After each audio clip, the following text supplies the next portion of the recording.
Hi, Mark. Hello, Mary. How are you? I'm good, thanks. How are you? Yeah, I'm really good. Thank you. Good. Really excited to be with you today for our first Tech Chat Tuesday together. We're going to be looking at some automated functionality for distribution uploaders. So this is going to be really relevant for people who have mass distribution lists to handle. So wondered if you could just show us through that. Yeah, of course I will. I'd love to. I'm going to share my screen. And here we have a pre-recorded sort of walkthrough, if you like, of this distribution uploader. The thing to consider here is that this was delivered and developed on the back of a live project. And the idea is that these projects are delivered so that they deal with your specific requirements. So what we see today might not exactly match with your requirement, but it's really important just to get across the just the principle of it, if you like. So where we're going to start is actually looking at the customer record inside the Tharstern database. This is really just to show the fact that as part of this import routine, the Tharstern software is going to automatically create a series of distribution addresses that will be associated with this customer. So that was the first thing to point out. Now, it might be in your instance that actually all those addresses already exist. That's absolutely fine, but that's why I mentioned about the fact that these projects, if you like, are handled on a site-by-site basis, so that they carry out the functionality that you require. I'm now looking at the stock database. These are finished goods stock items. So these are a series of hat posters all the way from hat number 1 to hat number 25. So these are the products that the mix of products that this particular customer is going to be ordering. And now we navigate to a CSV file, an Excel spreadsheet effectively. And this Excel spreadsheet details all the distribution addresses, which we can sort of see highlighted there. So going down the screen, they're all hat customers, but all with different delivery addresses. And then as we scroll across the screen, we'll start to see the mix of products that each of those distribution centres wishes to order. So they're all different. They could all be the same, of course, but they are, in this case, the majority of them are different. So if we highlight one of the records, the particular distribution or store wants 6 posters. 4 of one of each of hat number 1, 2, 3, and 4, one of hat number 18, and one of hat number 24, basically. So each one of those columns adds up to a total production quantity, if you like, for each of those hat posters. What Tharstern wants to do is it wants to read and digest that spreadsheet. So we drop that file, that spreadsheet, into what we refer to as a hot folder. A hot folder is one that is being monitored by Tharstern. So as soon as something falls in here on a periodic basis, Tharstern's checking it and then verifying the information. And if it can sort of deal with all the information, it creates this little success folder.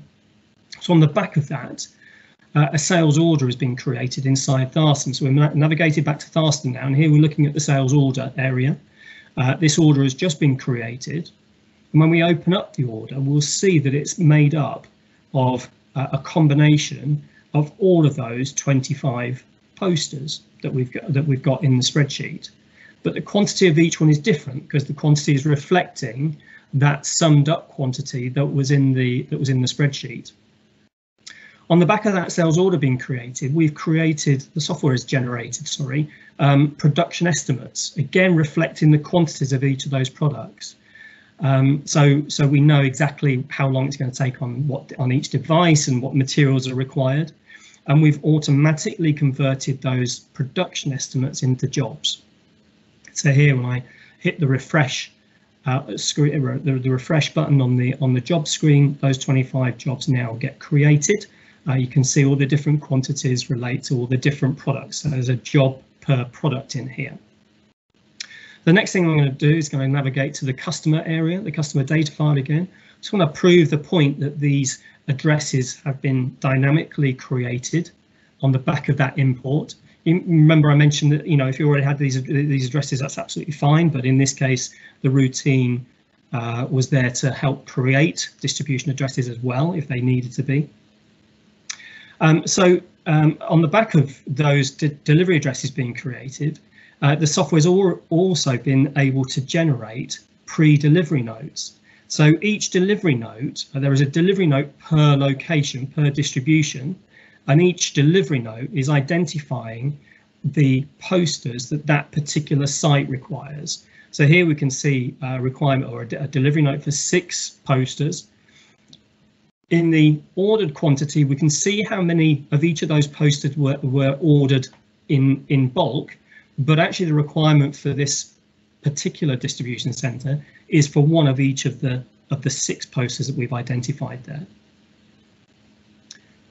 We navigate to a second delivery note just to show how dynamic this is. On this particular delivery note, you can see we've only got that particular store only wanted one of those particular hats. So I'm going to stop the share there because I just wanted to summarise really what we've done. We've absorbed information that was contained in a spreadsheet. We've created a sales order. We've created delivery addresses. We've created production estimates and jobs, but also pre-delivery notes so that we know where each of those products has got to go to. And we've done that really very simply just by dropping that file into a hot folder. That looks great, really exciting, and it feels like it's got a lot of potential for time saving for companies, in retail, point of sale, that handle that mass distribution and would otherwise spend a lot of time manually inputting that. Yeah, absolutely. And again, I mentioned earlier on in the session that the key thing is that this is just one way that it can be done.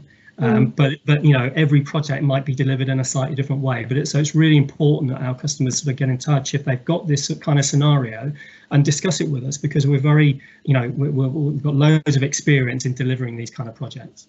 Yeah, we'd be happy to help. Thank you so much, Mark. That was really good to see. I'll speak to you soon. Take care.